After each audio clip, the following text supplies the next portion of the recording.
Mr. President, I rise today to join the chorus of voices from our caucus who have tonight spoken to the value, to the importance of transparency in elections. Transparency, as we all know, is critical for free and fair elections, for democracy to function, because the people of this country, the voters, the constituents, those whom we serve and those who hire and fire, all who serve them at federal and state and local offices, need to know who they really represent, who is funding their campaigns, what goals they'll pursue in office, and whether or not the ends really serve their interests. And tonight, Mr. Speaker, Mr. President, as you know all too well, colleagues have joined to speak in support of the DISCLOSE Act, something that would make important progress towards clearing away the clouds that have been laid on to the face of the American body politic because of the decision of Citizens United. The integrity and the fairness of our elections is at the very heart of American democracy. It is, in some ways, the proudest legacy of our founding fathers and, in my view, a beacon to the rest of the world. A difficult, irregular part of modern electioneering, of modern campaigns, is campaign ads. In fact, many of us spend a huge amount of our time raising the money and delivering the content to connect with our constituents through television. I'm blessed to represent a small state, just roughly 800,000 souls, so we actually get to campaign door to door, to go door knocking, to meet people in person in my state. But still, television ads play a very important part. In other larger states, folks will often never even meet in person. The candidates for offices in the House and the Senate or for president, and television ads dominate the whole campaign and election process. No one likes campaign ads, but they're a part of our politics, and an effective and a sadly powerful part as well. For most of our modern political history, voters at least knew who the ads were coming from, the candidates and the parties that supported them, and could make judgments accordingly. If you thought an ad was too nasty, you could vote against the candidate who ran it. That's the whole point, Mr. President, of forcing us as candidates to own our ads, to say, I'm Chris Coons, and I approved this ad. We all know, as candidates who stood before our electorate, how it feels to put your personal name, your face, to an ad that might be hitting just a little too hard, and that pulls us back from sometimes overreaching. But what we're here to talk about tonight is the whole new world that's been unleashed by a Supreme Court decision. In my view, the basic right of every American to free and fair elections has been compromised by a new flood of tens of hundreds of millions of dollars from wealthy individuals, from corporations, from shadowy national special interest groups that, since the Supreme Court with Citizens United opened these floodgates to unlimited secret campaign activities, threaten to overwhelm the fundamental trust of our constituents and the transparency so essential to our democracy. As a lawyer, Citizens United was one of the most surprising Supreme Court decisions of my life because it radically upended settled constitutional understandings, as well as bipartisan agreement that had been reached here in the Senate regarding appropriate limitations on corporate speech. When the McCain-Feingold law passed in 2002, just 6 years prior, it showed a strong bipartisan intent to rein in corporate spending, to rein in and manage spending by interests of all kinds in politics. That's why I was shocked when, in the opinion in Citizens United, it was joined by the so-called originalist or strict constructionist members of the court. The originalist mode of interpretation of the Constitution attacks every question by asking a common question. Would the framers have thought the action or law being challenged before the Supreme Court is constitutional? That's why if you had asked me in 2008, looking at Citizens United at the issues presented to the court, whether an originalist interpreting the First Amendment would have found the corporate electioneering regulations this body had adopted in McCain-Feingold to be valid, it seems to me there was only one possible answer, and that was yes.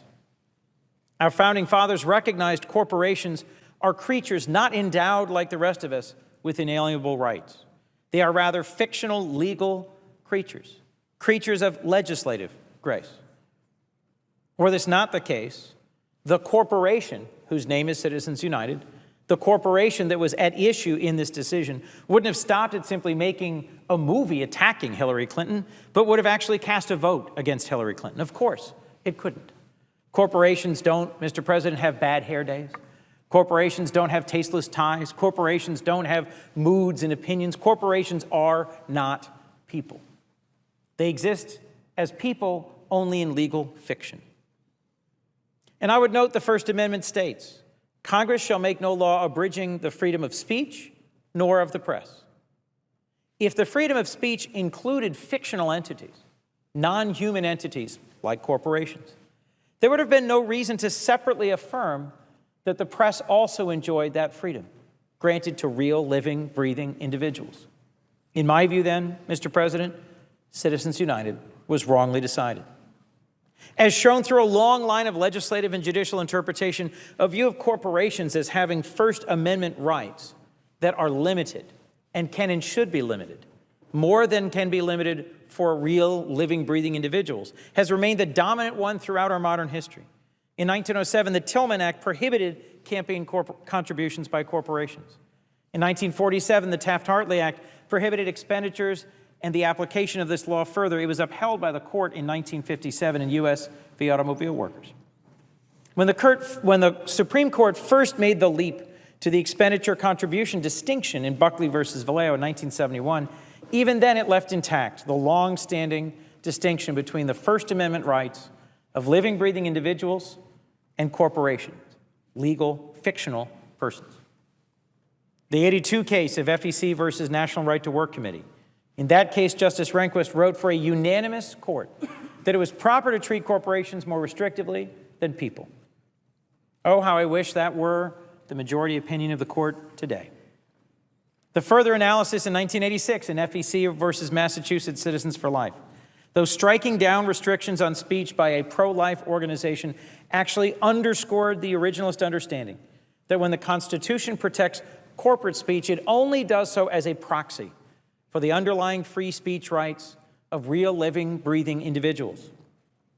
In that case, a nonprofit organized and funded specifically for the purpose of bringing about a political goal, pro-life policies, was seen as having free speech rights only because of the rights of those individuals who funded it and organized it. When we talk about a corporation's First Amendment rights, then we should be using shorthand for the First Amendment rights of those who are its shareholders or who own it or who control it. The corporate individual distinction was even again affirmed as recently as 1990 in the Austin case.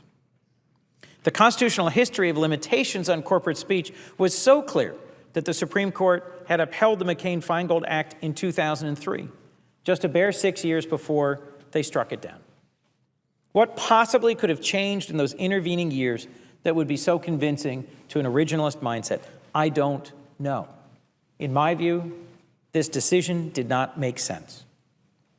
But I do know that campaign finance, which was a bipartisan issue in this chamber in 2003, where Senators Feingold and Senator McCain, a Democrat and a Republican, led a strong bipartisan coalition to rein in the negative influence of special interest money, that has changed.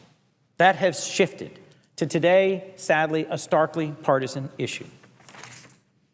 As we've seen today, senator after senator of the other party has risen to speak about lots of issues, but really none has addressed head-on why disclosure is no longer in the best interest of our citizens, why transparency is no longer essential to democracy. And yet, Democrat after Democrat, senator after senator from my side of the aisle has stood to stand firmly with those organized by Senator Whitehouse, who has led so ably this discourse on the floor today, who view the DISCLOSE Act not as curing the errors of Citizens United, but as striking one important blow to ripping the cover off the millions of dollars in secret contributions that today I think threaten to swamp our electoral ship.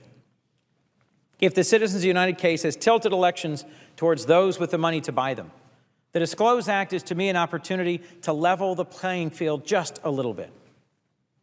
Instead of with money, it arms voters with information. The DISCLOSE Act does just what its name suggests. It requires disclosure. It requires any covered organization, including unions, corporations, and super PACs, which spends $10,000 or more on certain campaign activities, to promptly file a report with the FEC, to file a report with the Federal Election Commission within 24 hours. This brings some measure of fairness, of transparency back to our elections so that voters can make informed decisions instead of simply being pushed and prodded and ultimately duped by a flood of negative ads. I'm confident it does not restrict or limit free speech of any kind. This bill simply allows voters, those who are in the driver's seat or should be in our system, those who hire and fire us, to see who's spending money to influence their decision at the ballot box. The DISCLOSE Act imposes the minimum possible burden on organizations spending vast amounts of money on elections, while still requiring the kind of prompt and timely disclosure voters deserve and expect in this electronic, in this digital age, where the ads that flood the airwaves, that push for a decision, happen so close to an election that it's important to have disclosure real time. We voted on the DISCLOSE Act earlier tonight, but my colleagues across the aisle lined up in lockstep against it. Sadly, every member of the other party voted against it. What is so wrong, Mr. President, with voters having information about who is trying to influence their vote? Why is this basic information so important to hide from the American people? Public disclosure of campaign contributions and spending should be expedited, should be swift, should be available, so voters can judge for themselves what is appropriate. I couldn't agree more. I agreed when the esteemed Republican leader said those exact words in 1997, and I agree with him today. Disclosure, he said, is the best disinfectant. Earlier today, I had the honor of presiding, as you do now, Mr. President, and I got to listen to the Republican Majority Leader speak against disclosure. There are many other issues to which we can and should turn. There's many other important issues before our country, and he raised them all in turn. But the thing I had the hardest time with was his leading the other caucus, one after the other, to speak against, to vote against disclosure, something that he himself, the Republican leader, spoke so forcefully in favor of as recently as 1997. Disclosure is the best disinfectant. Back then, the talking points for the other caucus were, spend all you want. There should be no limits on campaign contributions as long as there's disclosure. Disclosure will keep things open and fair. Sadly, today, even that small measure of rationality has been openly abandoned. Voters in my home state don't want secret spending clouding the legitimacy of our elections. They want to exercise this most basic American right out in the sunshine, with knowledge, with information about who backs whom, just as I believe our founders intended. Let's face it, folks, these super PACs aren't raising hundreds of millions of dollars to run campaign ads that are updates on the latest sports scores, that are filled with YouTube videos of sneezing pandas or yawning kittens. These super PACs are gearing up to run the most negative possible campaign ads. The sorts of ads that can change hearts and minds because they have no accountability, because they have no one's name at the bottom line, because they feel free and are free to make the nastiest and most unfounded of personal attacks. 4 years ago, at this point in the campaign cycle, just 9% of the ads on TV were negative, according to the Wesleyan Media Project, which has scored ads by their negativity or positivity. Just 9%. What do you think that number is this year, Mr. President? At this stage, this still early stage, in full-on campaigning, 70%. 70% of ads have been negative, and it's not even July. It's not even August. At the same point in 2008, 3% of the ads came from outside groups, like super PACs. This year, 60% have been paid by outside groups. Campaigns themselves have inevitably, as a result, taken on a more negative tone, a more caustic aspect. There's no doubt in my mind that the primary mission of most super PACs is to fund the sorts of ads that destroy candidates and campaigns, that tear them down, that contribute to the steady pollution and degradation of our political discourse. They are raising money to buy television ads that assault, defame, and destroy the candidates they don't like. This same study from the Wesleyan Media Project bears that out. It found 86% of ads that super PACs and interest groups have run during this cycle have been negative. Is there any wonder then that our campaigns, our politics, our culture have become more steadily divisive and this floor more consistently divided? There are no centrist super PACs. There are no C4s that are determined to fund a message about bringing America together. These super PACs are designed to divide us, and they're doing a great job. At the end of the day, one of the questions we have to have for the citizens of America is, what does this mean for you? What does it mean to have tens or hundreds of millions of dollars pouring into negative ads, driving the outcome of elections at the state and federal level that simply divide us? It means more partisanship. It means more rancor. It means less progress. It means fewer problems solved. If the intention of these super PACs, of these special C4s, were so positive, then why would they need to hide whom they were supporting? Why would they need to conceal the purposes of the ads they support? Let me, if I might, for a few moments, respond to some things I heard earlier today from Republicans while I was presiding and while I was watching in my office.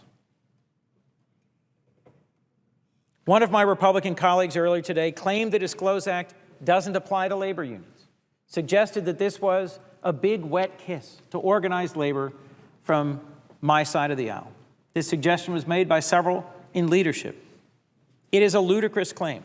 Every provision in the DISCLOSE Act applies equally to covered organizations, corporations, business associations, membership organizations, and unions. Why have a $10,000 threshold? To reduce the burden on all membership organizations of all kinds. The $10,000 threshold is enough to cover 93% of the money raised by these super PACs, and thus doesn't needlessly burden national membership organizations with thousands of members who contribute $25 or $50 or $100. It's these handful of folks who are contributing huge amounts of money, whose contributions we hope to expose to the sunshine, to make positive contributions to allowing voters to know who is contributing to whom and why.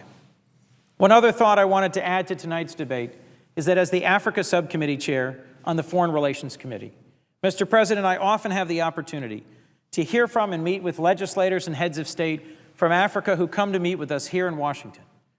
They come to the United States to listen to us and to hear from us how our democracy functions. Because for much of the world, we are considered the gold standard of how to run free, fair, and open elections, of how to deliberate as an open and positive body, of how to be accountable to and serve the people of the United States. We already have some challenges, making progress, listening to each other, and getting past the partisan divide. But if we already have challenges, if the folks listening wonder whether the Senate of the United States listens to our citizens enough, just wait until another $1 billion of secretive special interest money pours into our campaigns.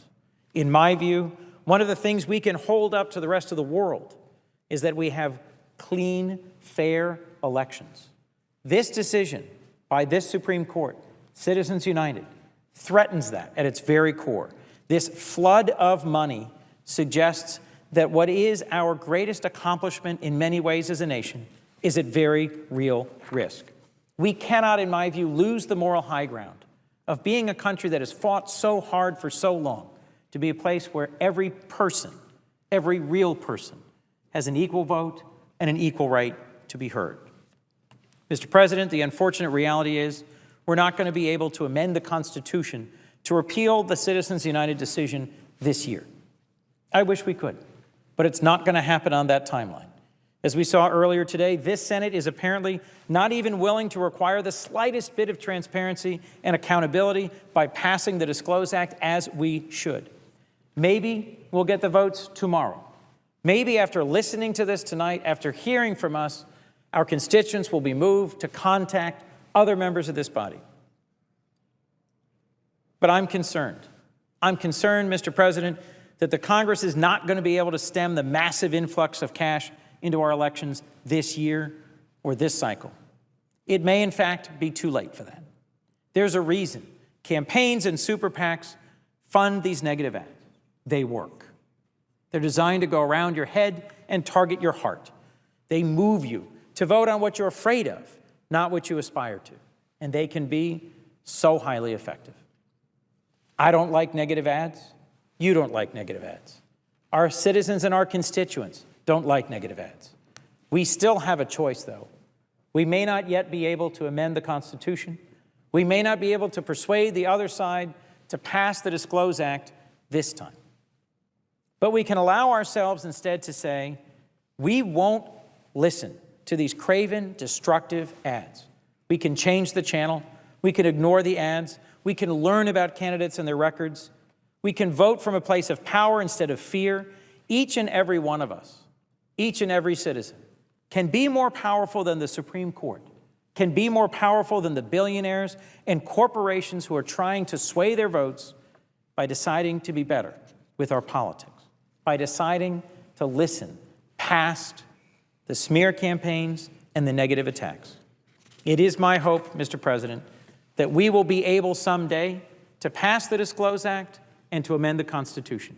But until then, I am left with this, with the encouragement of my colleagues, with confidence in our citizens, and with optimism that somehow through this smear campaign of super PAC ads, the truth of the American system will still be shown to the world.